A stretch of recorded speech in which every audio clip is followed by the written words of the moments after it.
Coming up on See You at USC, I'll be sitting down with the president of the Writers Guild of America West, Howard Rodman. Stay tuned.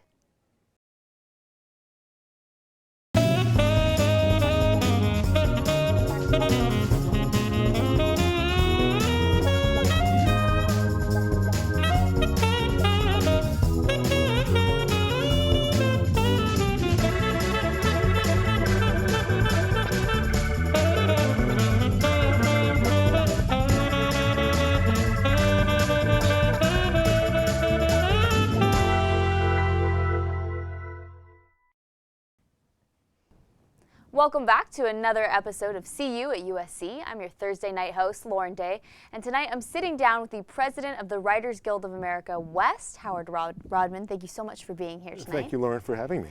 So for people who don't know, what is the Writers Guild of America?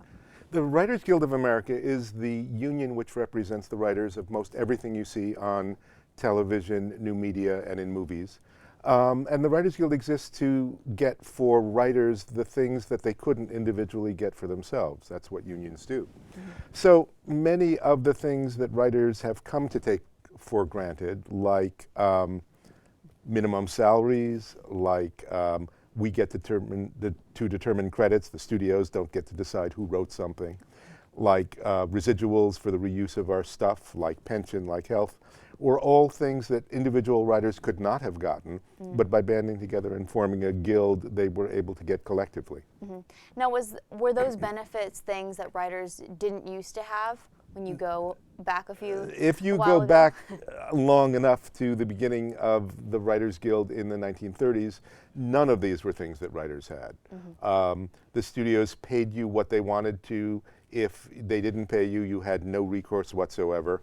If the head of the studio had somebody they wanted to give screen credit to, didn't matter who wrote it, that was the name that went on it. Mm-hmm. You know, the son-in-law also rises, it's that kind of a thing.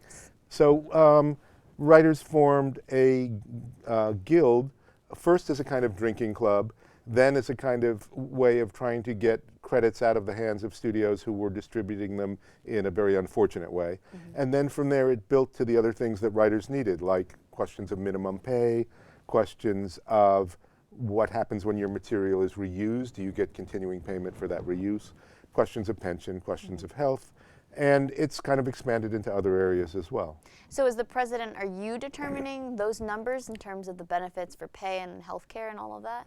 Not at all. Okay, so what are your responsibilities? Those things are determined every 3 years. We have negotiations with the 6 companies that basically control all our lives. Mm-hmm. And we amass whatever leverage we can to get from them the things that we need. Mm-hmm. So those numbers are determined in triennial labor management negotiations. Okay. We have another one coming up in the spring of 2017. And then we get things in other ways. We work very hard in the legislative and regulatory realms on issues that matter to our members, like net neutrality or fighting against the big media mergers, which decrease competition and are not good for our members. Right. So as a president, what is your biggest responsibility, would you say? My biggest responsibility as president is listening really hard to the membership and trying to figure out what are the things we actually need, and then trying to figure out as strategically and as intelligently as possible, working in the matrix, which consists of the big 6 companies, which consists of our sister unions, which consists of the stuff that happens in DC. How can we amass the leverage that will enable us to get the things that we need to get for our members? Mm-hmm. Now, if you want to be a screenwriter, write a movie, do you have to be in the Writers Guild? You don't have to be, but you soon will be. Okay. If you are writing for any of the major companies, you will be a member of the Writers Guild. Mm-hmm. And if you are any of those major companies, you can only employ guild members.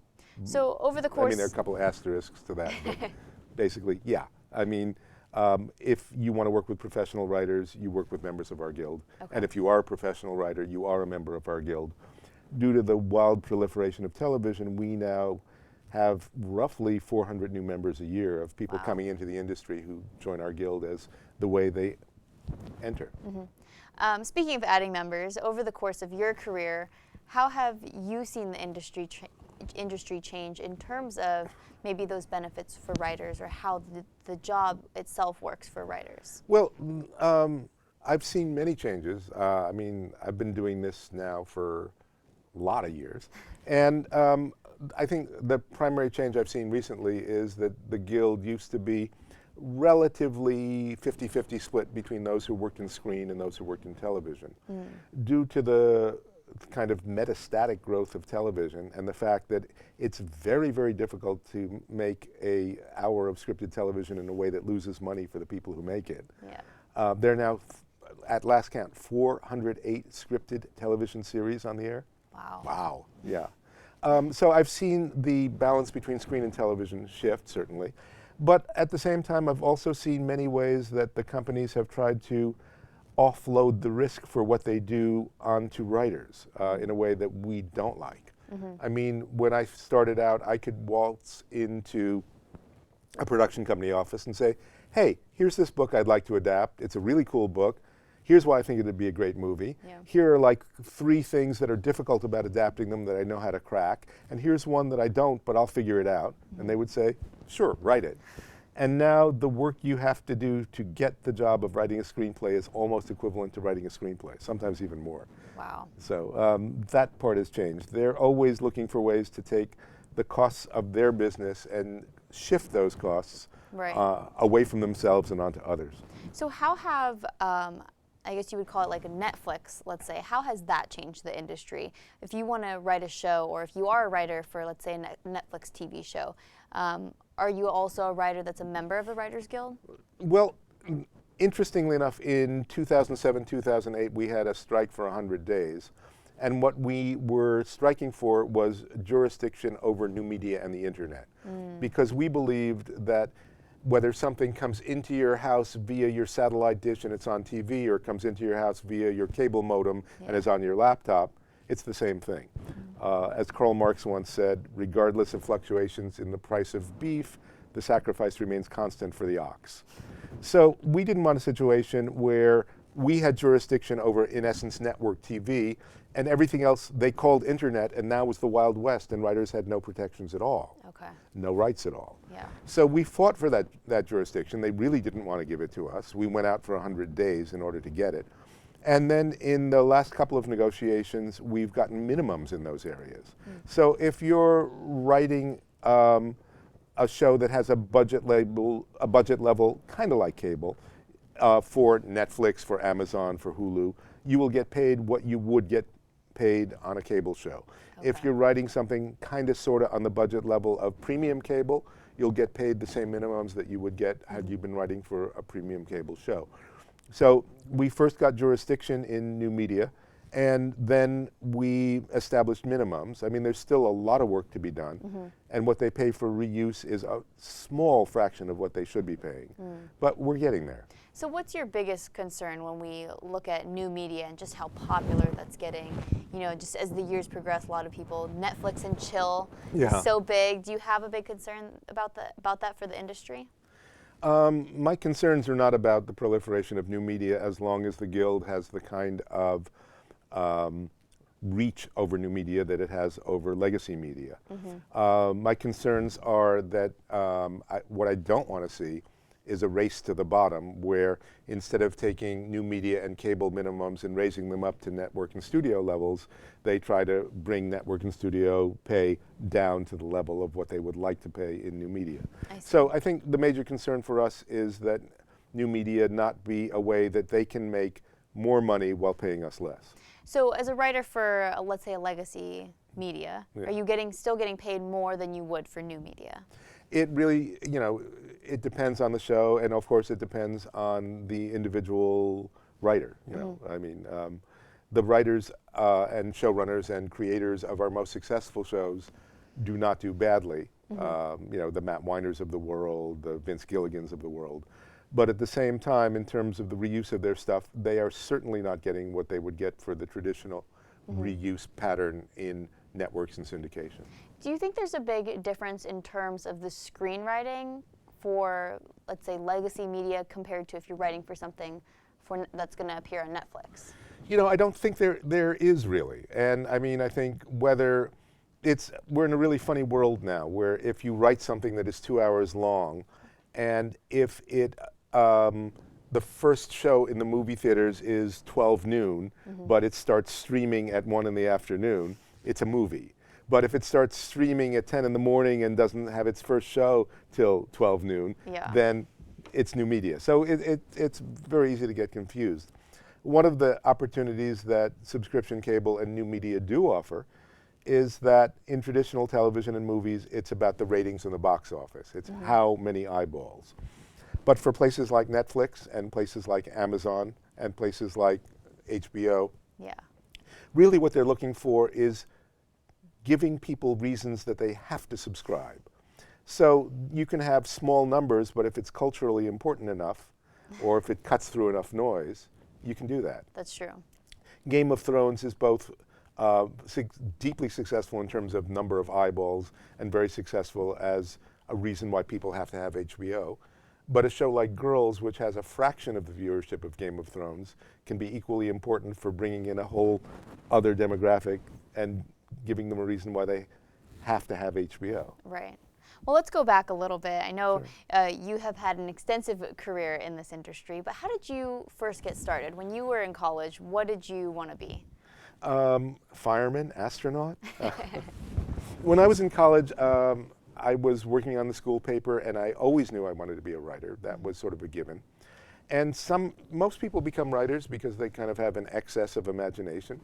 I became a writer the other way, which is to say my dad wrote, my uncle wrote. You know, for me, becoming a writer didn't require a great leap of existential faith of, can I do this, or is this a career? Right. And I suspect that had they been in the garment business, we would be sitting here talking about how to sew pockets. So I kind of never doubted that I loved writing, because there was never anything else I loved doing other than making really bad music in punk bands, but that's another story for a different day. And it never occurred to me that this wasn't something that with skill and good fortune you couldn't do. But you were the editor-in-chief of your college newspaper. I was. Did you think that you wanted to be a journalist? No, and it's funny, you know, I've done a lot of journalism on and off over the years, but when I graduated from college, and you know, when one is fresh out of college, one is not necessarily making the wisest lifetime choices. There were some really nice journalism opportunities open to me for what was then Life magazine and with the LA Times. And the journalists I knew, the grown-up journalists, seemed to be, you know, 45 years old, cynical, alcoholic, and with half a novel in the drawer, and talking about what they really wanted to do when their real life began, but it was clear that their real life was never going to begin. And that was not a role model for what I wanted to become. So I spent my 20s writing fiction, which is, I think, what I had much more of a calling for, and living in basements and supporting myself by a variety of very unsuitable jobs. You know, and turning down as much journalism as I could, because my philosophy at the time, and you can laugh at it from this distance, was, you know, you can own my body when I'm working, but I own my mind. And when I come home from a day of work in the mailroom, or, you know, I can write what I please, because my head has not been polluted by having to write for pay. Often when I came home, really what I wanted to do was just drink my 10 drinks and forget about it. All right, well, we have to take a quick commercial break, but after the break, we're going to hear more from Howard Rodman and his career. Stay tuned.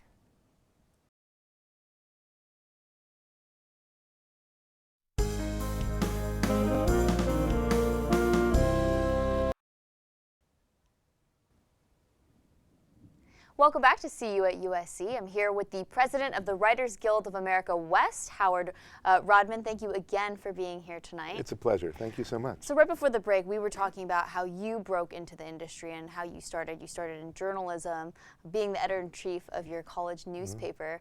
What was the hardest part about breaking in to Hollywood? Well, I think for me the hardest part was wanting to. I, you know, had the advantage of coming from a professional family. My mother went to film school when no women went to film school, and became a script supervisor, because at that point women couldn't become directors. There wasn't a career path for it. My stepmother was an actress and was on General Hospital for 17 years. So the milieu was already familiar to me. I think the hardest part was wanting to. I mean, I had seen many of the lives in the entertainment industry, and they were not lives I wanted to emulate.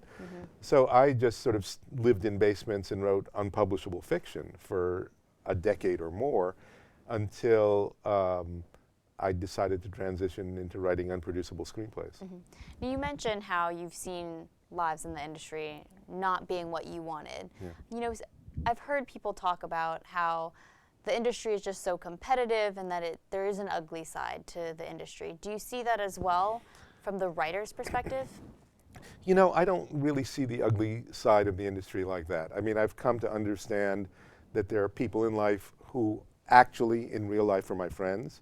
And then there are people who greet me warmly, inquire as to the health of my child, remember my birthday, but they're not really my friends. But you learn how to make those distinctions. But by and large, I have been far more surprised by the largeness of heart and generosity of spirit of my fellow writers and my fellow people in the industry than the other way around. Do you feel like the industry is easier to break into if you know people, or is talent enough? Any industry is easier to break into if you know people. You know, I mean, it's a lot easier to run for president of the United States if your dad was president. I mean, come on. But at the same time, in my experience, really good writing, I have found almost invariably finds a home. And I think you can get so far on the who you know part of it, but I think ultimately what sustains a writing career is the ability to write, and that's not something you can really fake. Now, you are also a professor here at USC. What do you look for? What do you tell your students on how to be a good screenwriter?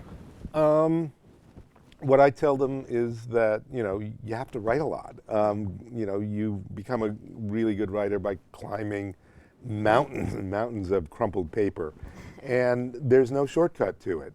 And you have to work really hard, and you have to be really honest with yourself. You have to have that iterative loop so that you can read your own stuff and know when it's not quite good enough yet, and you have to have the will to then go back at it one more time, even if you really don't want to.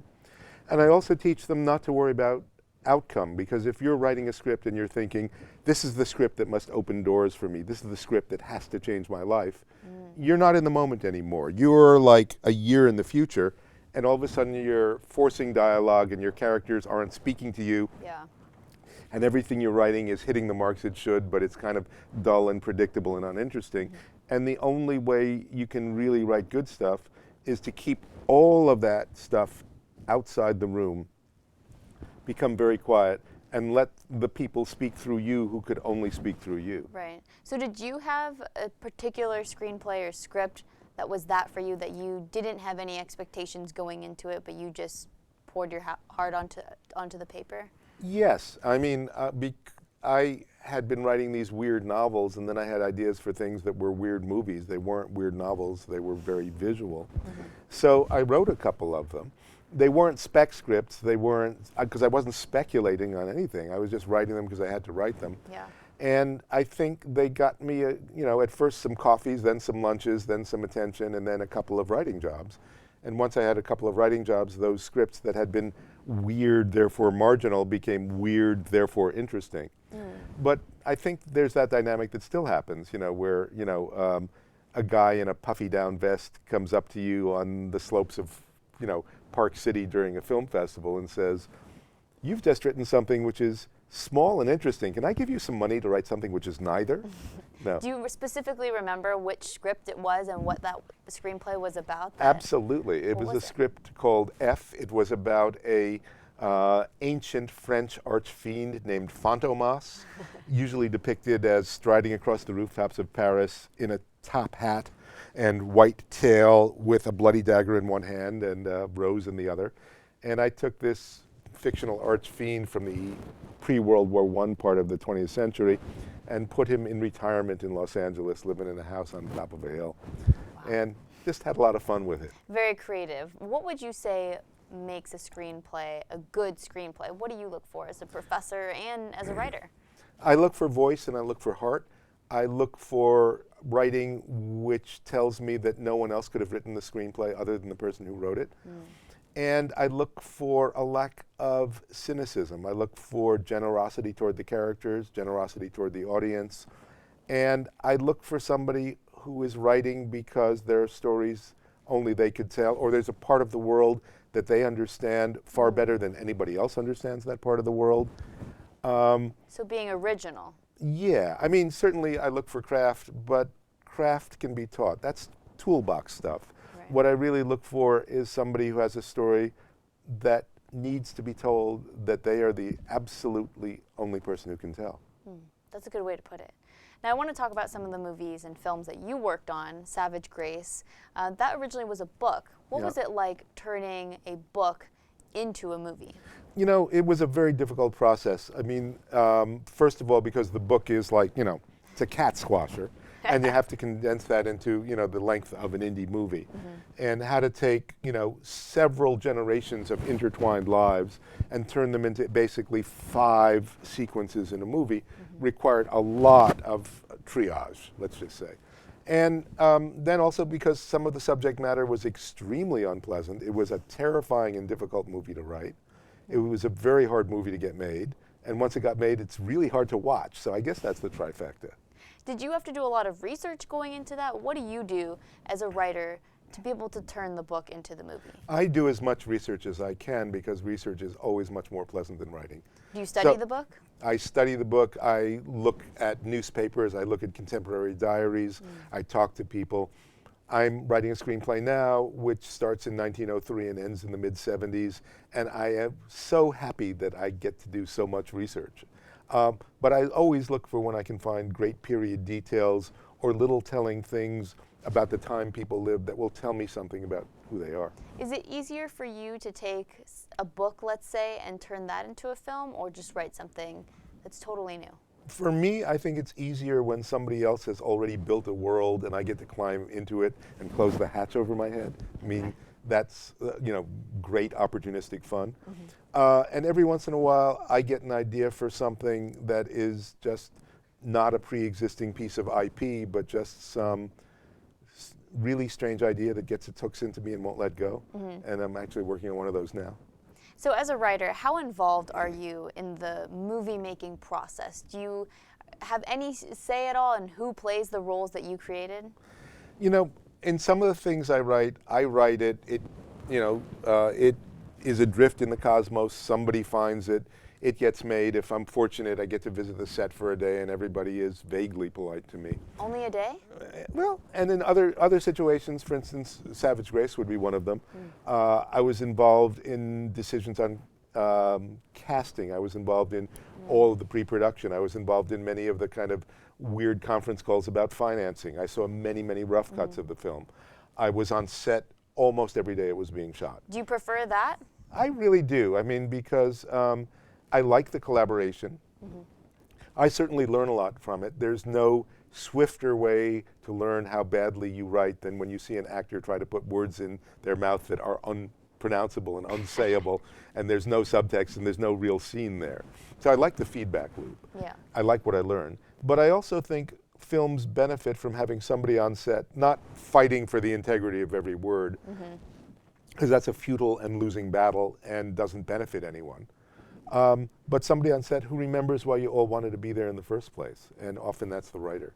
And also it's good to have a writer around, because what happens when you lose a location? We're now shooting in a house rather than an apartment house. But what about that piece of information that the doorman had? Well, there's no more doorman, so, you know. So I think having a writer around is very essential, and the writer-producer model that now prevails in TV does that very well. And I think one of the reasons that contemporary TV is so good at telling stories in a way that some contemporary filmmaking has forgotten how to be so good at telling stories is that it's a writer-producer's medium as opposed to a studio's medium or a director's medium.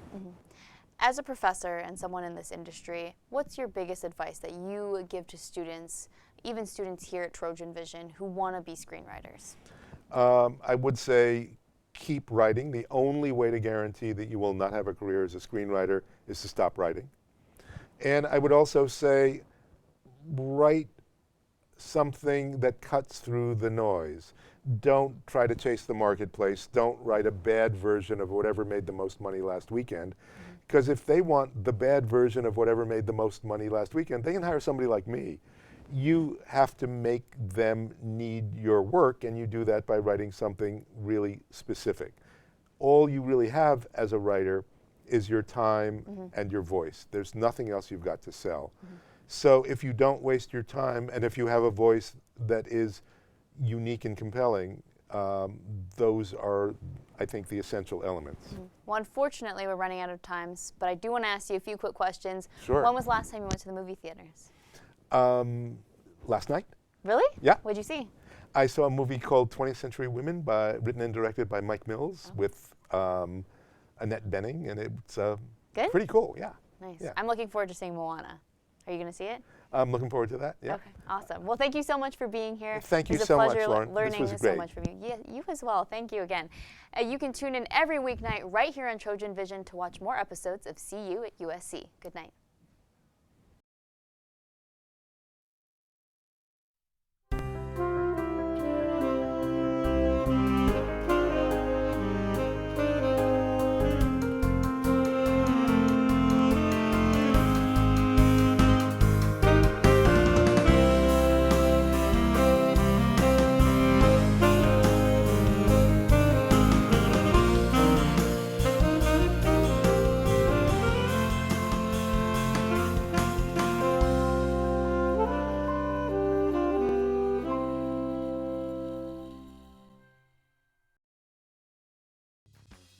You're watching Trojan Vision. For more of your favorite shows, check us out at trojanvision.com and like us on Facebook.